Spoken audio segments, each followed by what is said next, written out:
Hello students, today in this video we are going to start a new chapter, the fundamental unit of life. So जो हमारे जीवन की आधारभूत इकाई है, द फंडामेंटल यूनिट है, द स्मॉलेस्ट यूनिट है, तो जिसके ऊपर पूरा लाइफ जो है वो डिपेंड करती है, that we will study here. तो जो fundamental means basic, means life किस चीज़ से बनी हुई है, तो वो हम इसमें स्टडी करेंगे. Very interesting and informative topic. So I just give you a brief go through about the chapter. I just give you an idea how you can read about the chapter. तो आप इसको एक reading दे सकते हैं. तो यहाँ पर इसकी हिस्ट्री के बारे में थोड़ा सा बताया गया है. Robert Hooke was the name of the scientist who discovered a cell. तो 1665 में रॉबर्ट हुक नाम के एक साइंटिस्ट ने जो है वो कॉर्क जो होता है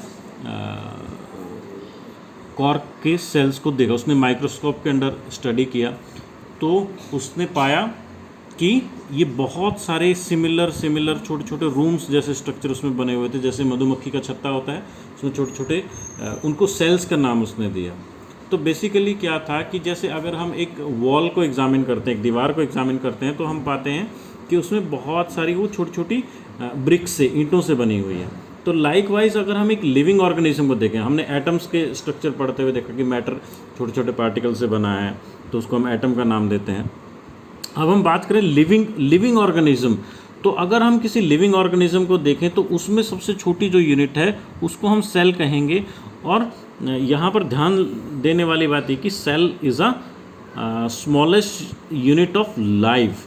तो सेल के अंदर लाइफ होती है. एक अकेली सेल भी इंडिपेंडेंट जिंदा रह सकती है. तो सेल इज़ लैटिन वर्ड एक लिटिल रूम, क्योंकि जो रॉबर्ट हुक ने डेड सेल्स बेसिकली उस टाइम पे देखी थी, तो वो एक कॉर्क था, एक ट्री की छाल, आप समझ सकते हो, बार्क ऑफ ट्री की जो बार्क है, छाल है, उसको देखा.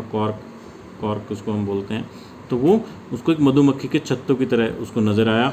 उसको छोटे छोटे जैसे मधुमक्खी के छत्ते में हम देखें तो छोटे छोटे रूम्स होते हैं, स्मॉल रूम, और उनको सेल्स का नाम दिया गया. एक छोटी जेल को भी सेल कह देते हैं, इंग्लिश में नाम होती है सेल. मीन्स छोटी जो प्रिजनर्स को सिर्फ उसके कोई घूमने फिरने की उसमें जगह नहीं, छोटा सा कमरा होता है, तो उसको सेल बोलते हैं. तो ये लैटिन वर्ड है सेल, स्मॉल रूम, वहाँ से लिया गया है. तो अगला जो एक्टिविटी आपके इसमें दी गई, what are living organisms made up of.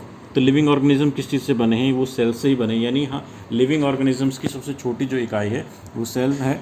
और यहाँ पर ये activity you can go through, और इस एक्टिविटी को आपको लैब में भी दिखाया जाएगा जब भी उपयुक्त समय होगा. तो किसी अनियन, आपने देखा होगा अनियन के जो पील होता है उसके ऊपर एक मेम्ब्रेन होती है, एक हल्की सी झिल्ली होती है, एक परत सी होती है प्याज के टुकड़े के ऊपर. तो उसको हम फोर्सेप की मदद से उतार सकते हैं और वो बिल्कुल उपयुक्त होती है एक सेल की स्टडी करने के लिए.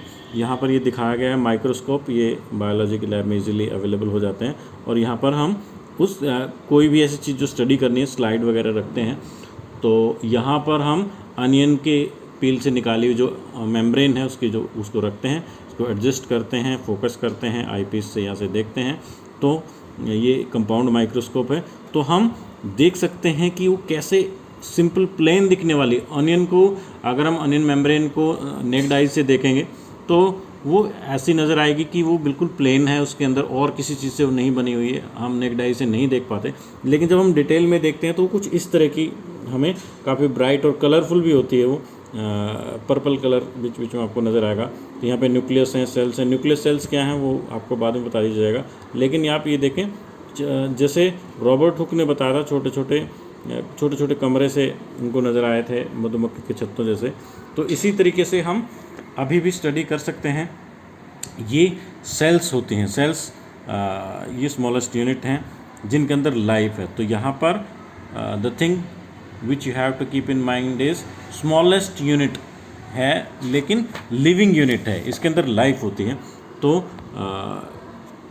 That is called a cell. तो ये सेल्स जो हैं वो अलग अलग लिविंग ऑर्गेनिज्म में अलग अलग तरह की हो सकती हैं. शेप साइज उनका अलग अलग हो सकता है, वो किस तरह का काम करती है बेसिकली आगे चल के हम देखेंगे। सेल्स बहुत छोटी हैं लेकिन वो फंक्शन बहुत सारे करती हैं, तो बहुत ही कॉम्प्लेक्स होती है। इसलिए क्या काम करती हैं एक ही बॉडी के अंदर। वैसे तो जनरली जैसे हमने एटम देखा, एक ही एलिमेंट में जो एटम है वो एक ही तरह के होते हैं, लेकिन लिविंग ऑर्गेनिज्म में ऐसा नहीं है। लिविंग ऑर्गेनिज्म में क्या होता है कि जो सेल्स हैं वो अलग अलग एक ही ऑर्गेनिज्म के अंदर वो अलग अलग तरह के भी सेल्स हो सकते हैं। जैसे ह्यूमन बॉडी के अंदर ही आप देखो, वैसे इसमें दो तरह के ऑर्गेनिजम्स की बात की जाएगी। यूनिसेलुलर मीन्स जिनके अंदर एक ही सेल होती है, वही सेल सारे काम करती है, उसके अंदर कंप्लीट लाइफ होती है। इनके आप एग्जांपल्स देख सकते हो, अमीबा वगैरह हैं। और मल्टी सेलुलर हैं जिसमें एक से अधिक सेल्स होती हैं। तो यहाँ पर मैं आपको दिखा दूँ आपकी बुक में, जैसे अमीबा है, ये अमीबा ये सब सिंगल सेल ऑर्गेनिजम्स होते हैं। क्लमाइडोमोनास है, पैरामीशियम है, बैक्टीरियम है, तो ये सिंगल सेल्ड यूनिसेलुलर बोलते हैं। मल्टी सेलुलर में क्या होता है, फंजाई वगैरह आ गई, तो ये इसमें एक से अधिक सेल्स होते हैं।